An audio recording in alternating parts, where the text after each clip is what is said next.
Why didn't she scream when the bullets hit her? At 4:47 in the morning, the first round tore through her shoulder. 3 seconds later, the second carved across her side. In a valley that amplified every sound, the crunch of boots, the whisper of wind, her silence landed heavier than the gunfire. Roland Briggs noticed it instantly. 31 years in combat had taught him the language of pain. He knew what breaking sounded like. This wasn't it. She dropped to one knee, just one, not collapse, calculation. A pause measured in instinct, not fear. Then she rose again, already moving, already thinking. Blood darkened her uniform, but her hands were steady, too steady. The mission had started hours earlier in the freezing stillness of Fob Ridgeline, where nothing felt urgent until everything did. 26 personnel. One objective: extract a civilian scientist from a compound buried in hostile terrain. Clean, direct, predictable, on paper. And then there was her. Petty Officer Tessa Ward, a medic added at the last minute by someone far above the chain of command. No explanation, no discussion, just a name on a manifest that didn't quite belong. Briggs had watched her before the mission. The way she checked her equipment, not nervously, not hurriedly, but with quiet precision, like she wasn't preparing for chaos but expecting it. Her eyes had caught him off guard, not cold, not distant, just still. The kind of stillness that came from surviving something most people never faced. At 26, she shouldn't have had eyes like that. During the briefing, she barely spoke, barely moved. Others leaned forward, asked questions, adjusted positions. She stood in the back, partially blocked from the map, yet somehow reading it better than anyone else. Briggs noticed the way her gaze tracked escape routes instead of medical zones. That was wrong. Medics didn't think like that. But she did. Hours later, when a young specialist mentioned a headache, she crossed the room without invitation, asked the right questions, ran the right checks, and then calmly she said something no one expected. His lung is collapsing. There was hesitation, doubt, time pressure pressing in from every direction, but she didn't argue, didn't raise her voice. She simply stood there, certain. Briggs confirmed it 11 minutes later. The mission delayed, a life saved. Still, she returned to her corner without acknowledgement, as if nothing unusual had happened. That was the second thing Briggs couldn't explain. The first was her silence under fire. The third came later when she paused beside a sniper rifle in the armory, just a fraction of a second. Her fingers twitched, remembering a weight they shouldn't know. Then she walked on like nothing had happened. But Briggs saw it. Training like that didn't disappear. It hid. It waited. And now, as bullets tore through the mountain air and men dropped around her, that hidden part of her was beginning to surface. Not loudly, not dramatically. Just enough to change everything. Why did she move toward danger instead of away from it? Most people reacted to gunfire with instinct: duck, retreat, survive. But Tessa Ward moved differently. She moved with purpose, as if the chaos around her had already been mapped out in her mind. Mercer was down, blood pooling fast from his leg, a wound that didn't wait. She reached him in seconds. Her hands worked without hesitation, tourniquet, pressure, control, no wasted motion, no panic, the kind of efficiency that didn't come from training alone but repetition, experience. And yet she had just been shot. Briggs watched her operate, his mind trying to catch up with what his eyes were seeing. She wasn't just stopping the bleeding, she was commanding the moment, giving instructions, directing movement. Even Kowalski, who questioned everything, followed her voice without argument. That's when Briggs felt it again. That quiet shift. Authority not assigned, not requested, earned in ways no file could explain. Then came the shot. A single round into a hidden crevice, 800 meters out, in darkness. She picked up a rifle that wasn't hers, adjusted her breathing, slow, controlled, deliberate. Briggs recognized the pattern instantly. He had only seen it twice before. One shot, silence. The threat was gone. No celebration, no acknowledgement. She simply returned to Mercer, checking his pulse like nothing had happened. As if hitting that shot wasn't extraordinary. As if it was expected. The mission continued. They breached the compound, found the hostage, prepared for extraction. It should have ended there. But it didn't. Because someone was waiting for them. High ground, long range, perfect angle. The kind of position that ended missions. Green couldn't take the shot. His arm was gone. The rifle lay useless beside him. And then Vane looked at her. He didn't order, he asked. "Can you use it?" She didn't answer immediately, just finished what she was doing, checked Mercer one last time, then stood. Yes. She carried the Barrett like it belonged to her, like it always had. Set it up, adjusted, calculated. The first shot missed, barely. The second didn't. At 800 meters with a compromised shoulder, using someone else's zero, she corrected and ended it. Just like that. Briggs didn't speak. He couldn't. Because the name forming in his mind, the one he had buried for decades, was no longer a question. It was a truth waiting to be said. Who trains a medic to shoot like that? The helicopter ride back was loud, chaotic, filled with urgency, but inside Briggs's mind everything had gone quiet. He sat across from her watching, not as a medic, not even as a soldier, but as a puzzle he had almost solved. "Ward isn't your real name," he said finally. She looked at him, not surprised, just ready. "It's my mother," she replied. That was all it took. The past unfolded in fragments, a name long buried, a mission that never made sense, a man declared dead without a body. James Ward. Call sign Ghost. Briggs had been there, had searched for him, had carried the weight of failing to bring him home for 31 years.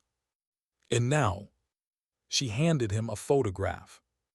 A man and a girl standing on a mountain, both holding rifles, both looking like they belonged there. "He's alive," she said. The words didn't hit like a shock. They settled slowly, deeply, rearranging everything Briggs thought he knew. Her grandfather hadn't died.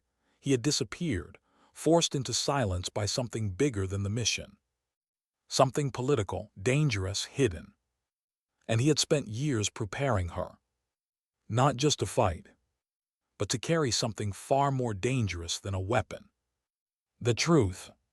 Her father had tried to expose it, had gathered evidence, built a case, and then he died. An accident, they said. But she knew better. They all did now. The mission hadn't been about the hostage. It had been about her. And the people who wanted her gone. What do you do when you realize you were the target all along? The answer came quickly. You don't run. You finish what you came to do. Back at base, while others treated wounds and filed reports, she sat at a terminal and began typing. No notes, no references, just memory. Names, dates, coordinates, testimonies. A lifetime of truth stored in her mind, built piece by piece by a father who knew he might not live to tell it. Briggs stood behind her, watching history take shape line by line. This wasn't just evidence. It was a weapon. One that couldn't be confiscated, destroyed, or silenced. Because it lived inside her. When she finished, she sent it, 3 channels, no hesitation. And just like that, the truth was no longer hidden. But truth has consequences. And they arrived fast. 11 heat signatures moving toward the base, armed, organized, professional. They weren't there to negotiate. They were there to clean up what should have never existed.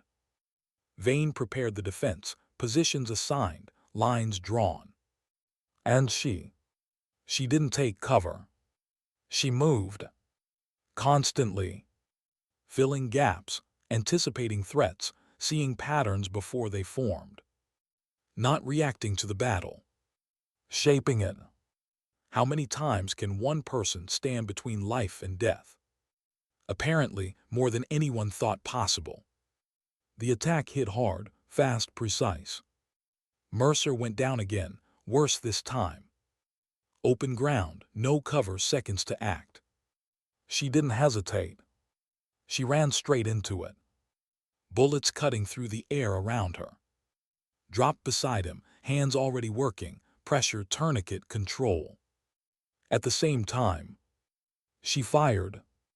2 enemies down without breaking rhythm. Saved a life, ended 2 others, continued moving. All within seconds. It wasn't heroics. It was function. The pure, relentless execution of someone who had already decided what mattered and refused to compromise it. The fight lasted 14 minutes. When it ended, the attackers pulled back. And then he arrived. Frank Decker, the man behind it all. He walked in like he owned the outcome, like he always had. But something in his eyes said otherwise. Not confidence. Not victory. Something heavier. Like a man who had finally reached the end of something he couldn't carry anymore. What happens when the truth finally catches up? It doesn't shout. It doesn't explode. It simply stands there, undeniable. She faced him without anger, without fear. Just clarity. It's already been sent, she said. 3 channels, secure, verified. There was no stopping it now. No rewriting it. No burying it again. Decker understood. You could see it in the way his shoulders settled, in the way his hands slowly lifted. 31 years of control, undone in a single moment. He surrendered. Not to her. To the truth. Later, when everything had quieted, Briggs sat beside her outside the medical bay. The sun had risen. The base had returned to routine. But something fundamental had changed. It's done, she said softly. Not triumph. Not relief. Just completion. A journey that had defined her life, finally reaching its end. Briggs looked at her, the steady hands, the still eyes, the quiet strength built from loss, discipline, and purpose. She wasn't just a soldier. She wasn't just a medic. She was the result of everything that had been taken, and everything that refused to stay buried. A legacy carried forward not through words, but through action. And in the end, that's what remained. Not the gunfire. Not the mission. Not even the truth itself. But the way she carried it. Silently, steadily, without asking for recognition. Because sometimes, dignity doesn't speak. It simply acts. Why did her hands stay so steady, even as her own blood kept slipping through her fingers? The firefight hadn't slowed, it had shifted. What started as a clean approach had turned into something unpredictable, angles collapsing, positions changing, the kind of chaos that exposed what people really were under pressure. And in the middle of it, Tessa Ward moved like she had already accepted the outcome and chosen to fight anyway. Mercer was still bleeding, the first tourniquet held but not cleanly. His breathing was uneven now, shallow in a way that didn't belong to pain alone. She noticed instantly. Not because she was looking at him. Because she was listening to everything at once. Gunfire, movement, breathing. The human body spoke in patterns, and she understood those patterns better than most people understood words. She shifted beside him, her injured shoulder pulling tight under the strain. For a fraction of a second, something flickered across her face. Not fear, not hesitation. Pain. Real, sharp, undeniable. But it passed just as quickly, set aside, stored somewhere deeper, somewhere quieter. Stay with me, she said, her voice level, not comforting, not urgent, just certain. Mercer nodded weakly, eyes unfocused. I'm good, I'm good. He was. She knew it. And he knew she knew. But there was something fragile about that moment. The thin thread of belief that kept him conscious, kept him fighting to stay present. So she didn't argue. She didn't correct him. Sometimes survival wasn't about truth. It was about timing. She adjusted the pressure, recalculated the bleed, then shifted her attention outward without fully leaving him. That was the part that didn't make sense to anyone watching. Most medics focused on one thing at a time, one patient, one wound, one outcome. She didn't. She held the entire battlefield in her awareness like it was a single, connected system. And she moved inside it accordingly. Another burst of gunfire cracked from the ridge, too close, wrong angle. Her head tilted slightly, just enough to catch the direction. Left elevation, she said quietly. No panic, no urgency. Just information. Holloway adjusted instantly, fired twice, silence followed. She didn't look up to confirm. She already knew. That was the part that unsettled Briggs the most, not the shooting, not even the precision. It was the certainty. The way she acted like outcomes had already been decided somewhere inside her, and she was simply catching up to them. Briggs had seen confidence before. He had lived around it for decades. This wasn't confidence. This was something quieter, something heavier, like a person who had already faced the worst version of reality and come back from it with no illusions left. And yet, there was something else beneath it, something she wasn't showing. He caught it in the small moments, the ones most people missed. The way her jaw tightened slightly when she shifted her shoulder. The way her breathing changed when she thought no one was watching. The way her eyes, for just a second, lost that stillness and revealed something human underneath. Strain. Not physical. Emotional. As if every decision she made carried weight far beyond the moment itself. As if she wasn't just fighting to survive this mission, but something much larger. Something unfinished. Why did she never ask for help? The question sat in Briggs's mind as the team pushed deeper into the compound. Rooms cleared, corners checked. The rhythm of movement returned, but it felt different now. Everyone had seen it. The shot, the composure, the way she stepped into roles that weren't hers and executed them better than the people assigned to them. Kowalski noticed it too. He didn't say anything, but his posture had changed, less rigid, less dismissive. Respect in that environment wasn't given easily.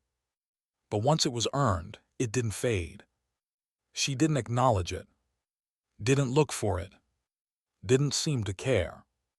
That, more than anything, made it real. Inside the Northeast building, they found Dr. Forsythe, bound, weak, but alive.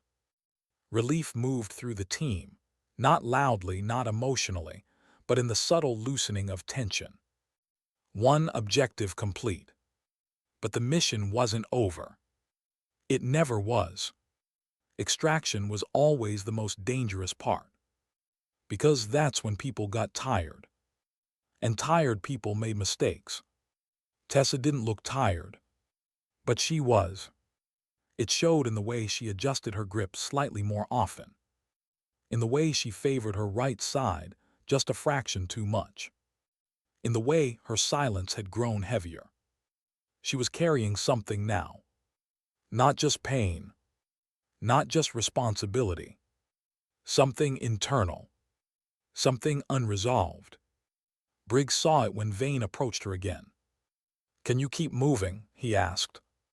A simple question, practical, necessary. But for a brief second, just a second, her eyes shifted. Not outward. Inward. As if she was checking something inside herself before answering. "Yes, sir." The answer came clean, immediate. But Briggs knew better. That wasn't the whole truth. She could keep moving. The real question was, how much was it costing her? What happens when someone keeps going long after they should stop? The body has limits, everyone knows that. Muscle fails, blood loss accumulates, pain builds until it demands attention. But the mind is different. It can override, delay, suppress. For a while, Tessa had been doing that since the first bullet hit. Maybe longer. As they prepared to move out, she took a moment behind the outer wall. Just one. She pressed her hand against her shoulder wound, reapplying pressure where the bandage had loosened. Her breathing slowed, controlled, measured.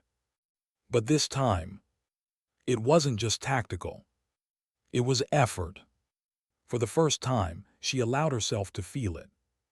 The burn, the pull, the deep spreading ache that came from pushing too far for too long. Her eyes closed briefly. And in that brief moment, the stillness broke. Not completely. Just enough to reveal something underneath. Fatigue. And something else. Memory. Not clear, not fully formed, just fragments. A voice. A lesson. A quiet reminder from somewhere far behind her. You don't stop when it hurts, you stop when it's done.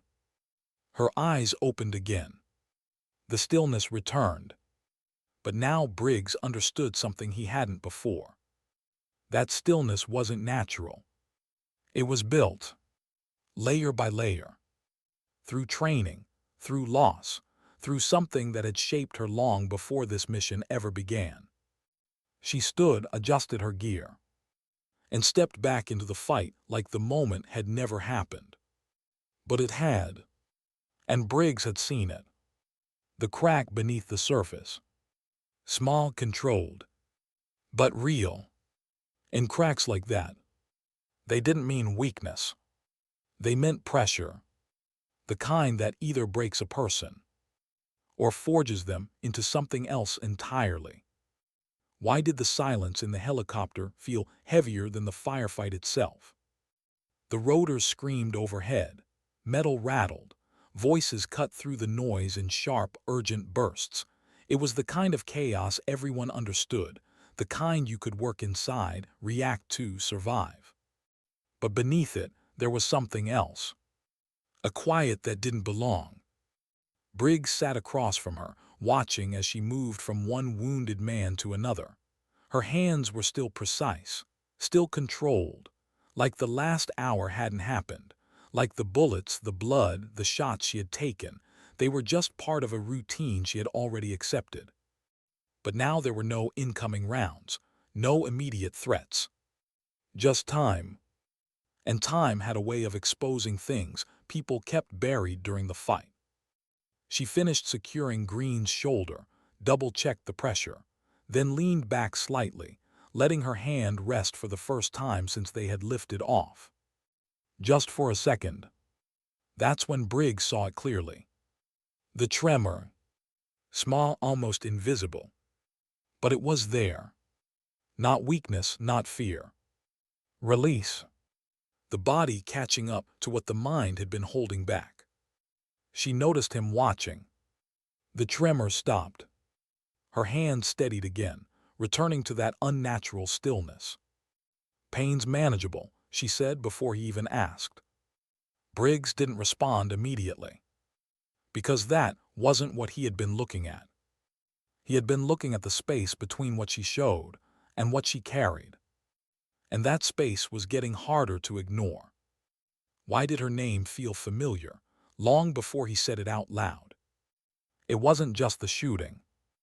It wasn't even the way she moved. It was something deeper, something that didn't belong to training alone. Briggs had spent decades around operators, men who had dedicated their lives to mastering chaos. He knew the difference between skill and instinct, between learning something and becoming it. Tessa Ward didn't just do things correctly. She existed inside them, like they had been written into her long before this mission. He leaned forward slightly, his voice cutting through the noise just enough to reach her. "Ward isn't your real name, is it?" She met his gaze, calm, direct. No denial. "It's my mother," she said. Simple, clean. But it wasn't the answer. It was the beginning of one. Something shifted in her eyes then, not surprise, not fear. Recognition. Like she had been expecting this moment, just not sure when it would come. Briggs felt it settle into place. That name he had been holding back, refusing to say without certainty, it wasn't a question anymore. It was a memory. A ghost. "Calloway," he said quietly. The noise of the helicopter swallowed the word. But she heard it. He saw it in the way her breathing changed, just slightly. The first real crack in her composure since the mission began. "My father's name," she replied. There it was. The missing piece. And suddenly, 31 years of unanswered questions began to shift inside Briggs's mind. What kind of life prepares someone to carry pain, like it doesn't belong to them? She reached into her vest and pulled out something small, folded, worn at the edges. A photograph. She held it out to him without explanation. Briggs took it carefully, like it weighed more than it should. Two figures stood on a mountain slope, one older, one younger, both holding rifles, both standing like the ground beneath them wasn't something to stand on but something to command. He recognized the older man instantly. Even after all these years. Even after everything he had believed. James Ward. Call sign Ghost. Dead for 31 years. Except, he was. "He's alive," she said. No drama, no build-up. Just truth. Briggs stared at the image, his mind struggling to reconcile what he was seeing with what he had carried for decades. "I was there," he said slowly. "Mogadishu. I was assigned to bring him out." His voice tightened slightly. "I was 40 seconds late." The words had lived inside him for years, quiet, heavy, unresolved. "There was no body," he continued. "They told me he was gone." She didn't interrupt. Didn't correct him. She just let him finish. Because some truths needed to be spoken before they could be replaced. "He disappeared," she said after a moment. "Not died. Disappeared." There was a difference. A choice. And choices like that, they always came with a cost. Why would a man choose to vanish from the world and leave his family behind? The helicopter dipped slightly, adjusting its path. The horizon shifted beneath them. But inside, everything had narrowed down to this conversation. "He didn't leave," she said quietly. Briggs looked up. "He stayed close," she continued, "just not in a way anyone could see." There was no bitterness in her voice. No accusation. Just understanding. The kind that didn't come from guessing, but from knowing. "He was forced to disappear," she added, "and once he did, there was no way back." Briggs leaned back slightly, the weight of it settling in. He had spent years believing he failed a man. That he had been too late. That his delay had cost a life. But now, that narrative was breaking apart. Replaced by something far more complicated. And far more dangerous. "He trained you," Briggs said. Not a question. She nodded once. 6 years. There was something in the way she said it. Not pride. Not even gratitude. Something quieter. Something heavier. Like those years had taken as much as they had given. "He didn't just teach me how to fight," she continued. Her gaze shifted slightly, unfocused for just a moment, as if she was looking at something far away. "He taught me how to survive, what comes after." Briggs didn't ask what she meant. Because he already understood. The fight ends. The mission ends. But what stays with you doesn't. What do you do when the truth you carry can get you killed? She reached up, adjusting the strap across her shoulder. The movement was controlled, but this time she didn't fully hide the wince. The pain was getting worse, and she knew it. But she didn't slow down, didn't ask for treatment, didn't even mention it again, because something else mattered more now. My father built a case, she said. Briggs looked at her again, the shift in her tone pulling him back. A full record, names, dates, evidence. Her voice remained steady, but underneath it, there was something else. Not anger, not grief, purpose. He spent 5 years putting it together, she continued, and 6 weeks before he filed it. She stopped, just for a second, not because she couldn't continue, but because she didn't need to. Briggs filled in the rest. He died. She nodded. They called it an accident. Silence settled between them again. But this time it wasn't empty.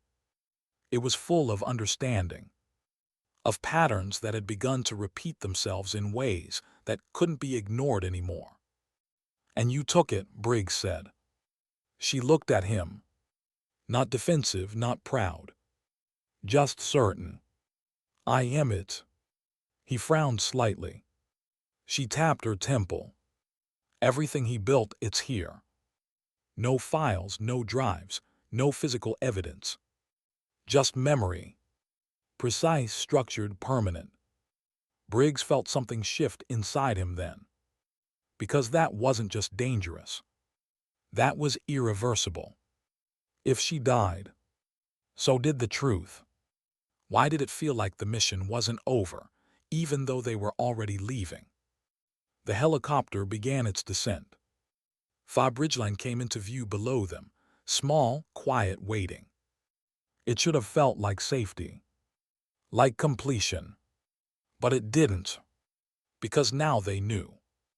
This mission had never been about extraction. It had been about her. And if someone had gone to this much effort to set it up, then they wouldn't stop here. Briggs looked at her one more time. At the steady hands, the still eyes, the weight she carried without ever asking anyone else to share it. You knew, he said quietly. She didn't ask what he meant. You knew this wasn't just a mission. A small pause. Then, yes. No hesitation. No denial. Just truth. And you came anyway. This time, she didn't answer right away. Her gaze shifted toward the open side of the helicopter, toward the mountains stretching out in the distance. When she spoke, her voice was softer. But there was something I hadn't done yet. Briggs didn't ask what. Because he could feel it. That unfinished piece. That quiet, driving force behind everything she had done so far. And whatever it wasn't over. Not yet. Why did the base feel less safe than the battlefield they had just left behind? Fob Ridgeline came alive the moment the helicopter touched down. Engines idling, boots hitting dirt, voices overlapping in controlled urgency. It looked like safety. It sounded like order. But something underneath, it didn't sit right. Briggs felt it before he could explain it. Maybe it was the way Tessa stepped off the aircraft, not relieved, not even tired in the way most soldiers were after contact. Just alert, like the mission had followed her back, like the real danger hadn't shown itself yet. Green was rushed to surgical, Mercer to medical. Dr. Forsythe disappeared into debrief before her feet had fully steadied. The system absorbed them all quickly, efficiently. Everyone had a place to go. Except her. She stood for a second near the edge of the landing zone, scanning not the horizon but the base itself, watching movement, patterns, people. As if she was looking for something out of place. Or someone. You should get that shoulder looked at, Briggs said, stepping beside her. I will, she replied. But she didn't move. Not yet. That was the first sign. The second came minutes later, inside the operations center. Why did the room go quiet when they realized she was the mission? The satellite feed glowed across the main screen. Terrain they had just crossed, now lit by the rising sun. And then, heat signatures. 11 of them. Moving fast. Moving directly toward the base. Not scattered, not uncertain. Focused. Private contractors, Vane said, his voice tight but controlled. Non-standard comms, encrypted. That alone was enough to raise concern. But then the intercept came through. Fragmented, incomplete. Still clear enough. Ward confirmed, proceed as ordered. The room stilled. Briggs didn't look at the screen. He looked at her. She wasn't surprised. That was the part that settled everything. They're not here for the base, she said quietly. They're here for me. No dramatics, no fear. Just fact. The weight of it spread through the room slowly, like something sinking in too deep to reject. Vane turned toward her fully now. You're saying this entire mission was designed to create a situation where my death made sense, she finished. A combat casualty. Clean, explainable. Forgettable. Silence followed, because everyone in that room understood what that meant. This hadn't been a rescue. It had been a setup.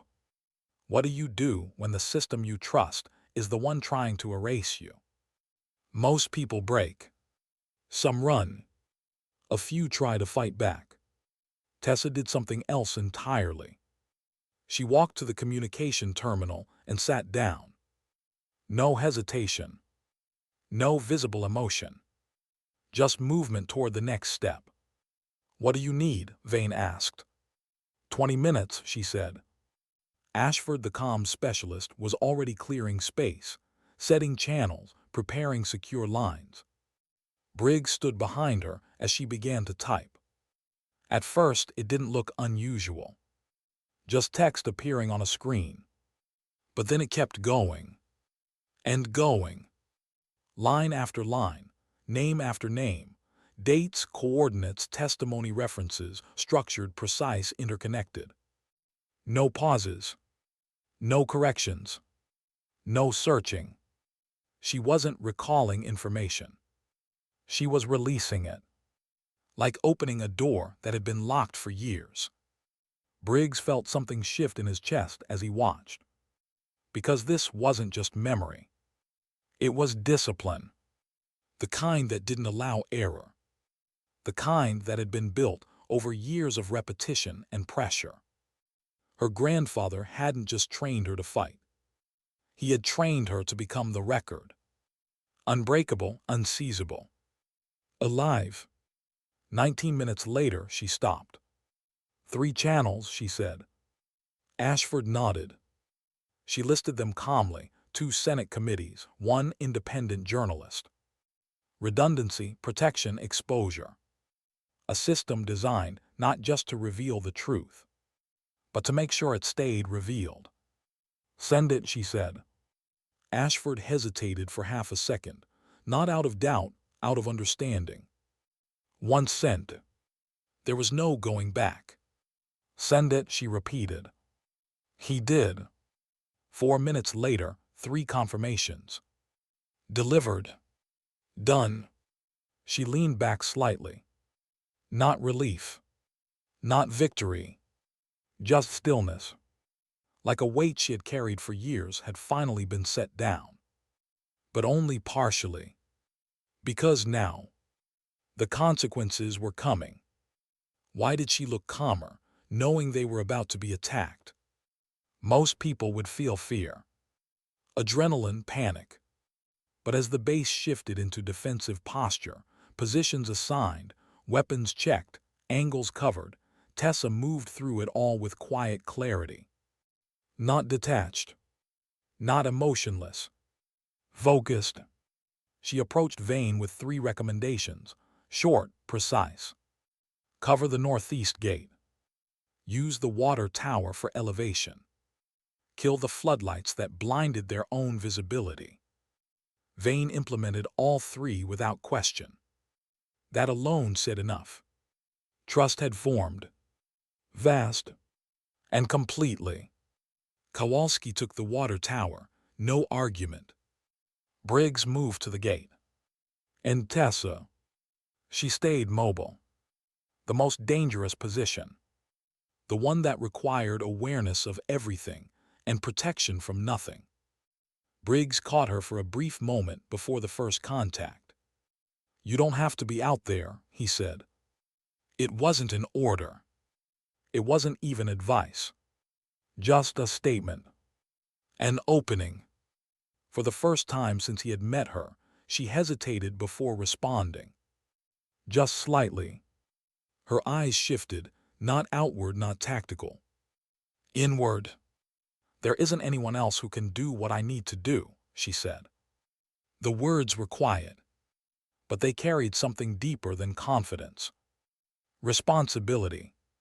The kind you don't choose. The kind you inherit. Briggs studied her for a second longer. There it was again. That unseen weight. That unfinished piece. "You're not just trying to survive this," he said. She didn't deny it. Didn't confirm it either. But the silence between them said enough. What happens when the fight becomes personal? The first explosion answered that question. The northeast gate shook under the breech charge. Metal twisted. Hinges snapped. 4 seconds later. Contact. They came in fast, organized, disciplined. Not insurgents, not scattered fighters. Professionals. Briggs held the gate with Sheen beside him. Close-range engagement. No distance. No time. Just instinct and training colliding in tight space. Gunfire echoed across the compound. Shouts overlapped. And somewhere in the middle of it, her voice. 2 moving right north wall. Clear, precise. He didn't look for her. He trusted it. Because by now, he knew better than to question what she saw. She moved through the fight like she wasn't part of it, like she was shaping it. Anticipating movement, filling gaps, appearing where she was needed before anyone called for her. Not reacting. Reading. And then, Mercer went down. Again. This time worse. Higher hit, faster bleed. Open ground, no cover. Briggs saw it happen, saw the distance, saw the angles. Too exposed, too dangerous. No one would blame her for holding position. For waiting. For choosing survival. But she didn't. She moved. Straight into it. No hesitation. No calculation visible on the surface. Just decision. She reached him in seconds, dropping beside him as rounds cut through the air around them. Her hand went straight into the wound, pressure, control, precision. Her other hand pulled a second tourniquet free. And at the same time, she fired. 2 shots, 2 targets down. Without breaking rhythm. Without losing focus. She saved him. In the middle of everything. Like it was the only outcome she had ever considered. Kowalski moved in behind her, covering the angle she had left open. No words exchanged. None needed. For the first time since the mission began. They weren't just reacting to her. They were moving with her. Understanding her. Trusting her completely. Briggs watched it all from the gate, something settling deep inside him. Not surprise anymore. Not confusion. Recognition. This wasn't just skill. This wasn't just training. This was purpose, forged over years, now fully revealed. And whatever had built her into this, it hadn't been easy. It hadn't been kind. But it had been precise. Because people like her, They didn't happen by accident. Why did the battle feel like it was building towards something, instead of ending? 14 minutes. That's how long it took for the firefight to shift from chaos into something controlled. Not calm, not safe. Just understood. 3 of the attackers were down from Kowalski's position on the water tower. 2 more had fallen at the gate. The remaining 6 had pulled back just beyond the perimeter, far enough to regroup, close enough to stay dangerous. They weren't retreating. They were thinking. And that was worse. Briggs leaned against the broken edge of the gate, his breathing steady but heavy, eyes scanning the tree line, waiting for the next move. It didn't come. Not immediately. Instead, a vehicle approached. Slow, deliberate. No rush, no attempt to hide. That alone changed everything. Because people who still believed they could win didn't walk into the aftermath like that. The vehicle stopped outside the main gate. A single transmission cut through the comms channel. 3 words. No one repeated them. They didn't have to. The remaining 6 attackers froze where they were. Weapons lowered slightly, not surrendered, not relaxed. Just waiting. Briggs felt something shift in his chest. Not fear. Recognition. Because there was only one kind of person who could walk into a situation like this and make trained killers stop mid-operation. Authority. The kind that didn't need to be explained. Why did her expression change? For the first time since the mission began. She stood in the center of the compound when he walked in. Frank Decker, 61 years old, upright posture, controlled movement, the kind of presence built over decades of being listened to without question. He didn't rush, didn't raise his voice. He just entered, like the space already belonged to him. Briggs hadn't seen him in 6 years. Not since the briefings, the memorials, the quiet rooms where decisions were made that never reached the public.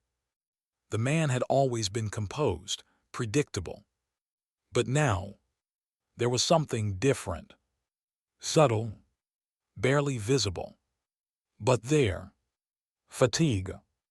Not physical. Something deeper. The kind that comes from carrying something for too long and knowing it's about to end. Briggs shifted his attention to her. Tessa. And for the first time, her expression changed. Not fear. Not anger. Something quieter. Finality. Like she had been walking toward this moment for years and had just arrived. He's requesting a dialogue, Vane said over comms. He's requesting a surrender, she replied calmly. A small pause. Then, let him think that. Vane studied her for a second, then gave the order to hold.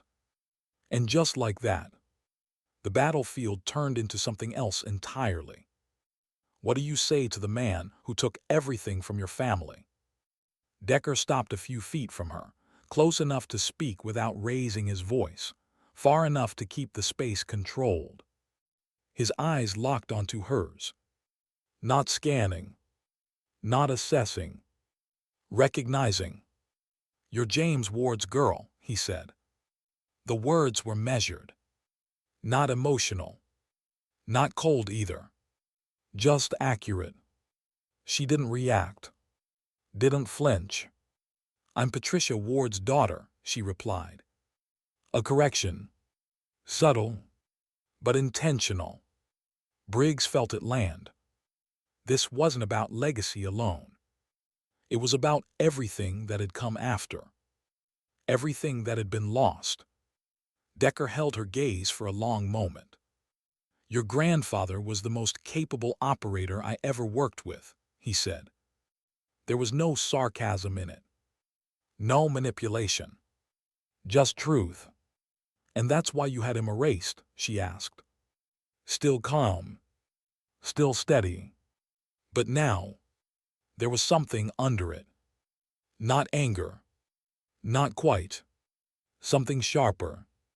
Accountability. Decker didn't deny it. That situation required containment, he said. Briggs felt something tighten in his chest. Containment. A word that turned people into problems. Lives into variables. And my father, she asked. A brief silence. The first real hesitation from him. He made a choice, Decker said finally. So did you, she replied. Their voices never rose. But the weight between them grew heavier with every word. Because this wasn't a confrontation built on emotion. It was built on truth. And truth didn't need volume to cut deep. Why didn't he try to stop her, even now? Briggs expected it. A signal, a move, a sudden shift back into violence. But it never came. Decker's men stayed still. Waiting, watching. Following his lead. And Decker himself. He wasn't calculating escape routes. He wasn't stalling for time. He was listening. Who has the documentation? He asked. There it was. The real question. The one that had driven everything. She didn't hesitate. It left this base 90 minutes ago, she said. Briggs watched his face closely, waiting for the reaction. Anger, panic, anything. But what came instead was something unexpected. His shoulders lowered slightly. Not defeat. Release. Like a man who had been holding a door shut for years and had finally let it open. It's done, she added. 3 simple words. But they carried the weight of everything that had led to this moment. Everything her father had built. Everything her grandfather had protected. Everything she had carried. Decker closed his eyes for just a second. When he opened them again, something had changed. Not his authority, not his presence, but the purpose behind it. For the first time, he looked like a man without a mission. What does surrender look like for someone who's never had to? It doesn't look dramatic. It doesn't come with speeches or resistance. It comes quietly, almost simply. Decker turned slightly toward his men. 2 words. Low, controlled. They lowered their weapons. Not reluctantly. Not slowly. Immediately. Because whatever power he had carried into this compound, it was still there. But now it was being used differently. He turned back to her, held her gaze one last time. Then, he raised his hands. Briggs felt the moment settle around him. 31 years. That's how long it had taken for this to happen. 31 years of silence. Of lies. Of buried truths and broken families and unfinished stories. And now, it ended in a single, quiet motion. Vane stepped forward, secured him. No hesitation, no ceremony. Just procedure. Because in the end, that's all it was. A man being held accountable. The rest would come later. The investigations. The hearings. The consequences that stretched far beyond this compound. But this moment, this was the turning point. Why did it feel heavier after it was over? The base slowly returned to motion. Not normal. Not yet. But functional. Decker was secured, his men disarmed. Higher command already inbound. Everything moving forward the way it was supposed to. But Briggs didn't move right away. He stood there for a moment longer, watching her. She hadn't stepped forward. Hadn't celebrated. Hadn't even spoken. She just stood where she was. Still. The same stillness he had noticed the first time he saw her. But now, he understood it. It wasn't emptiness. It wasn't detachment. It was control. Hard-earned. Built over years of carrying things most people never had to carry. She turned slightly, her eyes scanning the compound again. Not for threats this time. For something else. Closure. Maybe. Or confirmation that it was really over. Briggs stepped closer. "It's done," he said. She nodded once, but her expression didn't change. Because for her, done didn't mean the same thing. It didn't erase what had happened. Didn't bring back what was lost. Didn't undo the years that had shaped her into who she was. It just meant she had finished what she started. And sometimes, that's the only ending you get. Why did it feel like the hardest part began after everything was over? The gunfire had stopped. No more commands echoing across the compound. No more boots rushing toward danger. No more decisions made in fractions of seconds. Just quiet. The kind that settles in slowly and stays longer than you expect. Fob Ridgeline looked the same as it had that morning. Same walls, same towers, same wind cutting across the open ground. But nothing inside it was the same anymore.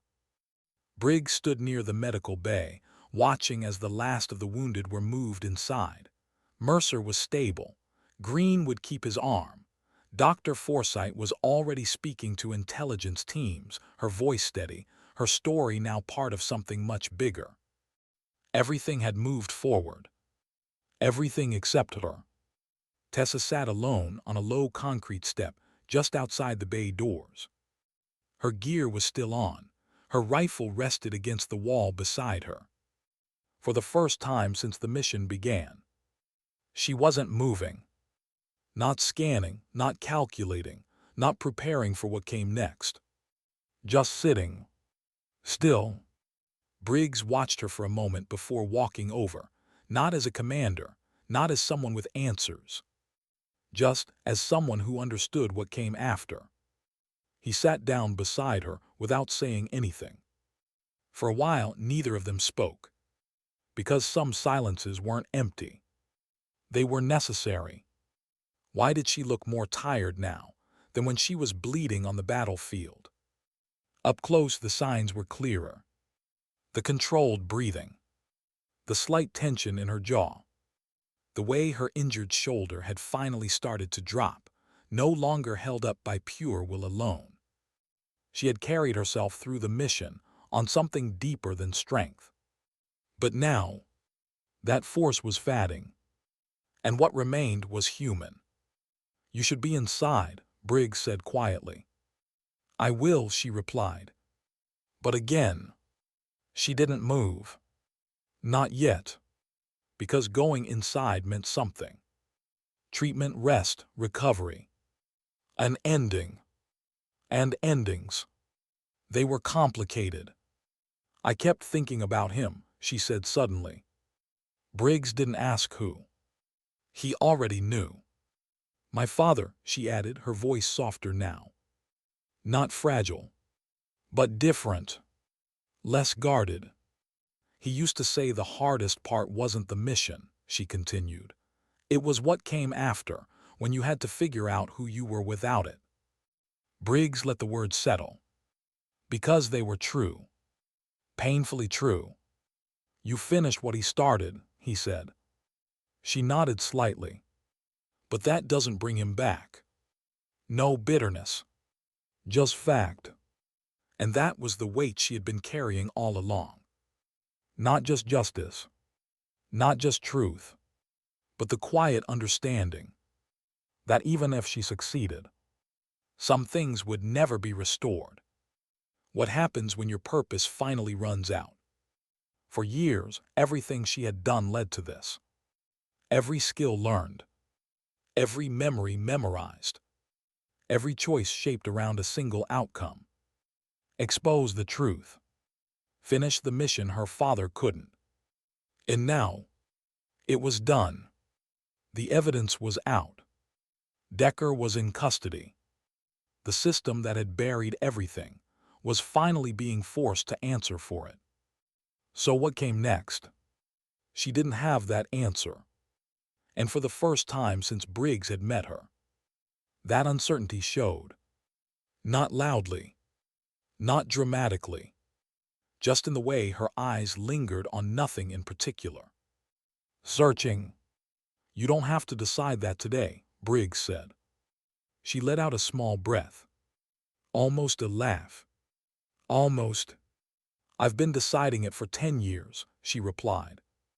And now, there was nothing left to decide. That was the problem. Why did healing feel harder than fighting? A medic stepped out of the bay, glancing toward them. She needs treatment, he said to Briggs. Briggs nodded. But he didn't rush her. Because he knew. This wasn't about the wound anymore. Not entirely. She looked down at her hands. The same hands that had saved lives hours ago.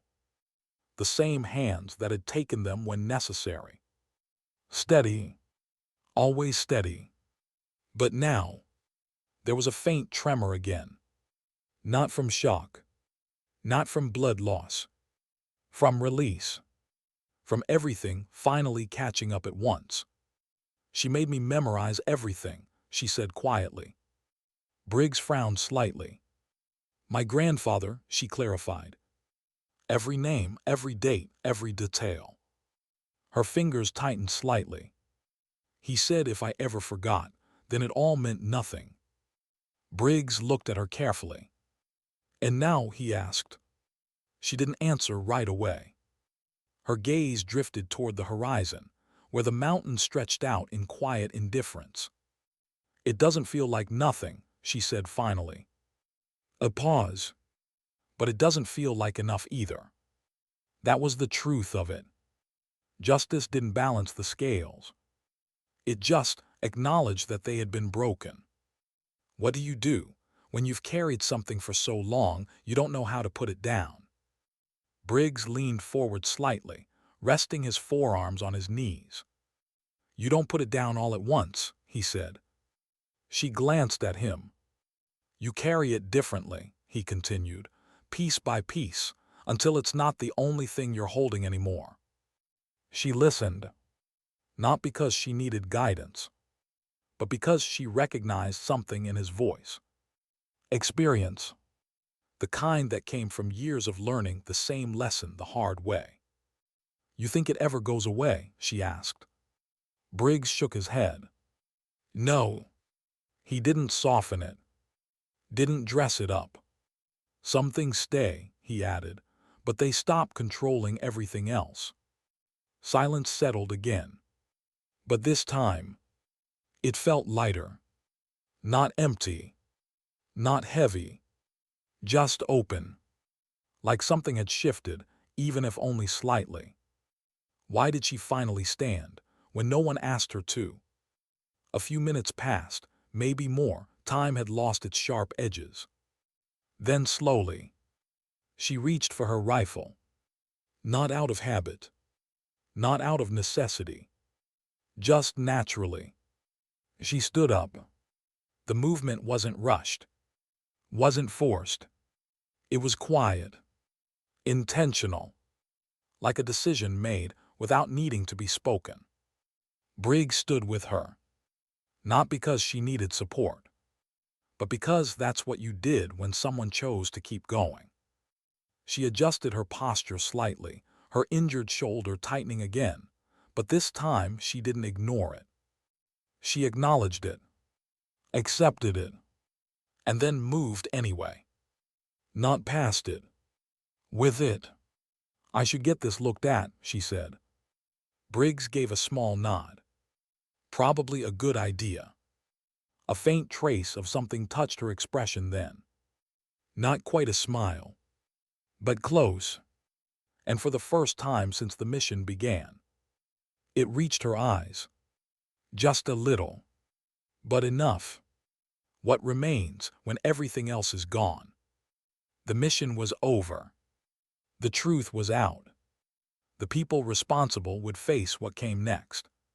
History would record it in reports, in hearings, in documents that tried to capture something far more complicated than words allowed.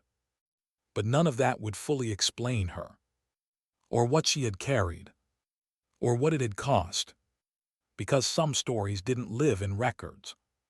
They lived in moments, in choices, in the quiet spaces where no one was watching. Briggs watched her disappear into the medical bay. No applause, no recognition, just another soldier getting treated after a mission.